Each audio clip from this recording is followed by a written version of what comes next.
We're going to talk about what the inverse entrepreneur effect means. And this is a new concept. And I saw a creator channel talking about this.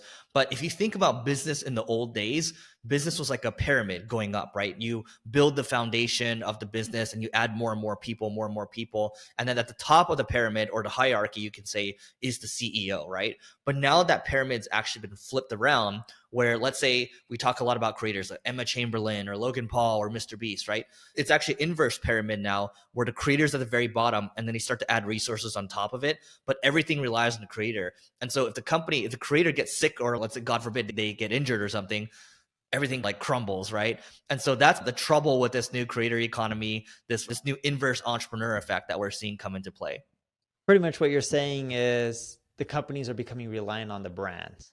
Correct. If it's a Tony Robbins, hopefully he lives forever, but people usually don't live forever. I haven't met anyone who has yet.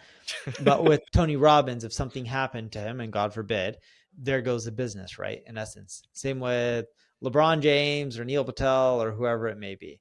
Now, you could end up weaning yourself away. Ogilvy ran the ad agency Ogilvy, and David Ogilvy is no longer around, but yet the agency is still kicking and growing. But same with you and me, right? And I'm assuming the similar goes with Tony Robbins and other people, but Tony has to go on stage. Eventually, over time, you figure out how to get your business not to be as reliant on you. It's still to some extent reliant on you, but you can reduce how reliant it is on you overall. Yeah, I'd be curious to actually see a case study on LVMH with Bernard Arnault. And those are all people that founded those companies in the beginning. And those are all names now, but nobody really knows who those people are. But point being, if you're going I to, don't think it's reliant on him at all. no, it's not You know, reliant on him. I'm just saying he's a good example of making everything not reliant on him or the brands, that the people that started yeah. these And if you companies. look at a lot of the brands that he's pushing, some of them are brands that are older than like 60, 70 years. Like they're really historic brands. Yep. So people don't know them by the founders. They know them by the brands, and they're Yep. iconic. Also, when a brand is that old, it starts living on. If it's already survived 40, 50 years and people love it, assuming they don't do something silly, it usually can survive longer. So that's known as the Lindy Effect. So what that means is if something's been around for 100 years or so, it'll probably last for another 100 years. That's what Neil's talking about. So if you think about the book, How to Win Friends and Influence People, it's been around for over 100 years. It'll probably be around for another 100 years or so. Now, what's practical here is if you're a creator, so Neil and I talk about needing to build a brand, a defensible mode, having a dancing monkey. Maybe you don't need to be the dancing monkey, but maybe there should be a dancing monkey in your company in some cases, in a lot of cases.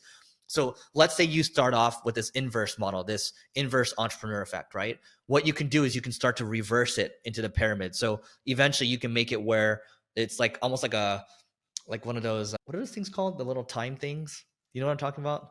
Hourglass. It's like an hourglass almost, like you have two pyramids, right? And so maybe you start with an inverse pyramid and then you flip it over into a normal pyramid and then you build business operations around it. Because again, when you look at like a Logan Paul with Prime, him and KSI, his partner, they're both influencers. They drive distribution, but they're not the operators. And so even when you look at, I don't know, what else is there? There's a lot of these cases where people create these products and they're not the operators. And so just build a nice operation around you, hire great people that know it. And these creators know that they know what they don't know. And they're really good at going about asking questions, the ones that are scaling about. They're just like, oh, I don't know this. Can I add value to you?